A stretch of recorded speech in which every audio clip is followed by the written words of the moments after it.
नमस्कार दोस्तों, आपका हमारे चैनल पर स्वागत है। दोस्तों, हम पढ़ रहे थे भक्तिकाल। आदिकाल हमने पूरा कर लिया था। भक्तिकाल में भी हमने लगभग सब कुछ पढ़ लिया है। सिर्फ ये लास्ट वीडियो है जिसमें हम बचे कुचे संत काव्य के बारे में पढ़ेंगे।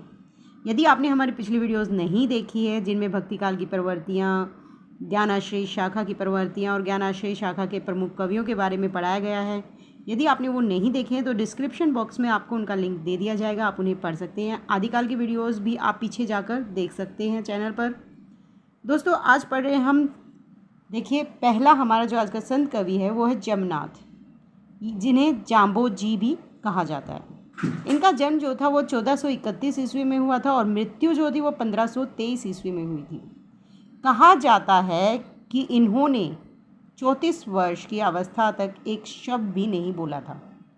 ये प्रश्न पूछ लिया जा सकता है कि ऐसे कौन से कवि हैं जिन्होंने 34 वर्ष की अवस्था तक एक शब्द भी नहीं बोला था। तो उनका आंसर क्या होगा आपका? जमनाथ या जाम्बू जी। सिद्धि प्राप्ति के बाद ये मुनीन्द्र जम्ब नाम ऋषि के नाम से विख्यात हुए। किस नाम से विख्यात हुए जाम्बू जी? मुनीन्द्र जम्ब ऋषि के नाम से सिद्धि प्राप्ति के बाद ये विख्यात हुए। इनकी एक बहुत ही प्रमुख पंक्ति है जो कई बार पूछ ली जाती है, तो वो है, गगन हमारा बाजा बाजे मतर फल हाथी, संशय काबल गुरुमुख तोड़ा, 5 पुरुष मेरे साथी। ये पंक्तियाँ किनकी हैं, ये प्रश्न आपसे पूछ लिया जाता है, तो वो आंसर आपका क्या होगा? जाम्बो जी। अगले हमारे संत कवि हैं संत हरिदास जी। संत हरिदास जी का जो जन्म हुआ था वो हुआ था 1455 ईस्वी में और मृत्यु इनकी हुई थी 1546 ईस्वी में। इन्होंने निराला पंथ चलाया था। कई बार पूछ लिया जाता है कि निराला पंथ के प्रवर्तक कौन थे, तो आपका आंसर क्या होगा? हरिदास, संत हरिदास। निरंजनी संप्रदाय के प्रवर्तक माने जाते हैं संत हरिदास। तो इनका बारे में भी जब पूछा जाए तो आप क्या उत्तर देंगे? निरंजनी संप्रदाय के प्रवर्तक कौन है? संत हरिदास। जो निरंजनी संप्रदाय है, नाथ पंथ एवं संत काव्य या संत पंथ के बीच की कड़ी माना जाता है। इनका जो प्रमुख मठ था वो था डिडवाना, जो नागौर में है। अगले जो संत हैं वो हैं संत सिंगा, जिनका जन्म 1519 ईस्वी में हुआ था और मृत्यु 1659 ईस्वी में। देखिए, इनके जो 1519 और 1659 के बीच का समय है वो 140 वर्ष का है। इतने लंबे समय तक ये जीवित रहे थे। इनके पदों की जो संख्या है वो 800 है। इनकी जो भाषा है वो पूछ ली जाती है, बहुत इंपॉर्टेंट है, कि सिंगा कवि की, संत सिंगा की जो भाषा है वो क्या है, तो वो है निमाड़ी। इनके आध्यात्मिक गुरु कौन थे, ये भी पूछ लिया जाता है कि संत सिंगा के आध्यात्मिक गुरु कौन थे, तो वो थे मन रंगीर। ये याद रखिएगा कि मन रंगीन जो थे वो संत सिंगा के आध्यात्मिक गुरु थे। अगले संत हैं संत लालदास। इनका जो समाधि स्थल था संत लालदास का वो था नगला में, भरतपुर राजस्थान में।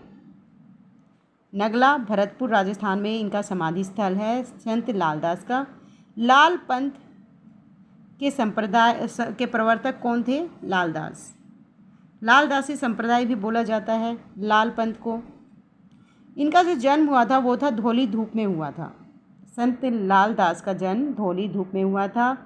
इनकी रचनाएं थी लालदास की चेतावनी नाम से संकलित की गई हैं। इनकी रचना कौन सी है? लालदास की चेतावनी, जिसमें इनकी रचनाएं संकलित की गई हैं। अगले जो हैं वो है संत बाबा लाल। संत बाबा लाल से भी कई बार प्रश्न पूछ लिए जाते हैं।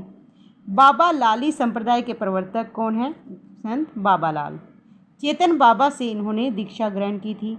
बाबा लाल ने किससे दीक्षा ग्रहण की थी? चेतन बाबा से। इनकी रचनाओं का कोई संकलन प्राप्त नहीं हुआ, लेकिन इनके द्वारा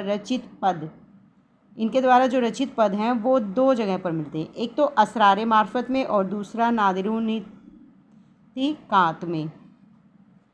असरारे मार्फत में कौन से पद मिलते हैं? जिनमें बाबा लाल एवं दारो शिकोह का जो वार्तालाप हुआ था उससे संबंधित पद असरारे मार्फत में मिलते हैं। नादिरुन कात में जो है वो है बाबा लाल के विचारों का संग्रह। देखिए दोस्तों, इसके बाद हैं जो महत्वपूर्ण पुस्तक जो इस काल की पूछ ली जाती हैं और जो अन्य संत कवि हैं और जो संत महिलाएं हैं उनके बारे में। गुरु अर्जुन देव कि सुखमनी, बारहमासा और 52 आखरी के बारे में पूछ लिया जाता है कि इनके लेखक कौन हैं।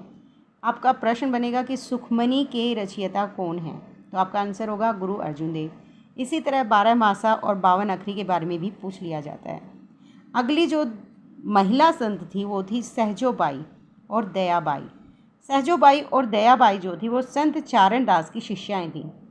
ये बहुत ही महत्वपूर्ण प्रश्न बन सकता है कि संत चारण दास की शिष्याएं कौन कौन सी हैं, या इनमें से कोई एक नाम दे दिया जाएगा और आपसे पूछा जाएगा कि संत चारण दास की शिष्या कौन सी है। तो आप यदि ऑप्शन में सहजोबाई है तो आप सहजोबाई पर आंसर लगाएंगे, दयाबाई है तो आप दयाबाई पर टिक करेंगे, और यदि दोनों नाम हैं तो आप दोनों को ही इनकी शिष्याएं बताएंगे। सहजोबाई की जो रचना है वो है सहज प्रकाश, दयाबाई की दयाबोध। अगले जो हैं वो है चेतन दास। चेतन दास की रचना है प्रसंग पारिजात। गुरु गोविंद सिंह की चंडी चरित्र के बारे में भी कई बार प्रश्न पूछा जाता है कि चंडी चरित्र के रचयिता कौन है, तो आपका आंसर होगा गुरु गोविंद। इनके अलावा जो अन्य संत कवि हैं वो देखिए, बाबरी साहिबा, ये मुस्लिम महिला थी और अकबर के समकालीन थी। अकबर के समय में थी ये बाबरी साहिबा, जो मुस्लिम महिला थी, एक संत थी, एकमात्र संत थी ये मुस्लिम महिला। मतलब मुसलमानों में जो एकमात्र संत थी वो कौन थी? बाबरी साहिबा। इससे प्रश्न बन सकता है, बहुत ही इम्पोर्टेंट है।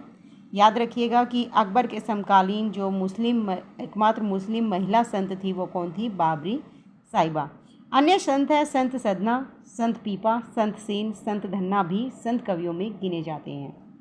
दोस्तों, वीडियो अच्छी लगी है तो लाइक शेयर ज़रूर कीजिएगा, साथ में चैनल को सब्सक्राइब ज़रूर कीजिएगा, बेल आइकन प्रेस कीजिए ताकि अगली वीडियो आप तक आसानी से पहुंच सके और आप कोई भी नोट्स इधर उधर मिस ना कर पाएँ। धन्यवाद।